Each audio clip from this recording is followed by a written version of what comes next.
তোমার জন্য ফুল আনতে গেলা কেন? আর এমনিতেও তো অনেক গরম আর আমার অনেক ক্ষুধাও লাগছে। চলো না রেস্টুরেন্টে যাই। রেস্টুরেন্টে খাবার খাওয়ার মতো তো টাকা তো আমার কাছে আপাতত নাই। আরেকদিন খাবো না আমরা, সমস্যা নেই, আজকে এখানেই বসি। তোমরা না সব ছেলেরাই একরকম, শুরুতে হাজার স্বপ্ন দেখায় প্রেম করবা আর বিয়ের পরে চাকরানি বানাবা।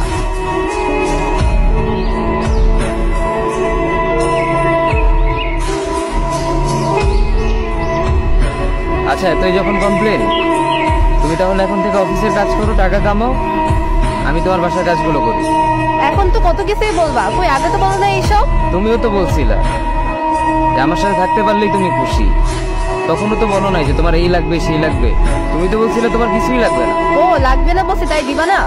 দিব না এমন তো বলি নাই, সামর্থ্য হইলে অবশ্যই দিব, কিন্তু আপাতত সময়টা খারাপ, টানাটানি চলতেছে এমনিতেই সংসারে। করবো না তোমার এই টানাটানি সংসার, থাকো তুমি। যাও যাও যাও, কোথায় কোথায় যাওয়ার কথা না বইলা চলেই যাও, যেটা ভালো মনে হয় সেটাই করো। বললাম না ছেলেদের স্বভাব খারাপ, সাদে বলি নাই, এখন তোমাকে ভাগাইতে পারলেই বাঁচো। কি শুরু করছো স্বভাব খারাপ স্বভাব খারাপ? কি জানো তুমি ছেলেদের সম্পর্কে? আর আমি তোমাকে ভাগাইতে চাই নাই, তুমি শুধু কথায় কথায় বলো চলে যাবো চলে যাবো, এই জন্য আমি বলছি যে যাও চলে যাও। শোনো, ছেলে হওয়া এত সহজ না, অনেক কিছু ঘুরে আমাদের মাথায়, সব তো তোমার বইলা বোঝানো যাবে না, তারপরও কিছু বলি শোনো। আমরা ছেলেরা বউর সামনে মার সাথে ভালো করে কথা বললে মার আঁচলে থাকা সন্তান, আবার মার সামনে বউর সাথে ভালো করে কথা বললে বউর গোলাম। নিজের ছেলে মেয়েদের যদি মারি আমাদের দয়া মায়া নাই, আর ওই ছেলে মেয়েদের যদি কিছু না বলি আশকারা দিতেছি।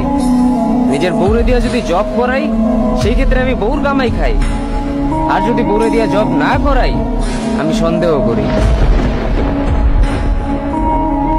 সারাদিন ঘরের বাইরে থাকলে আমরা ভাদাইম্মা, আর যদি ঘরের ভিতরে থাকি তাহলে বেকার, কাজ কাম নাই। আর এই তোমাদের মেয়েদের গায়ে যদি আমরা ভুলেও টাচ করি না আমরা নির্যাতক, আর যদি তোমরা মেয়েরা আমাদের গায়ে হাত তোলো আমরা কাপুরুষ। আর একটা ছেলে কি বা করে পুরো লাইফে নিজের জন্য? মার ওষুধের থেকে শুরু করে বউ বাচ্চার প্রত্যেকটা সব পালন করার দায়িত্ব একটা পুরুষের, কিন্তু কি লাভ এত কিছু কইরা? দিন শেষে একটা ভুল করলেই সবাই ভুলা যায় যে কে কি করছে তার জন্য।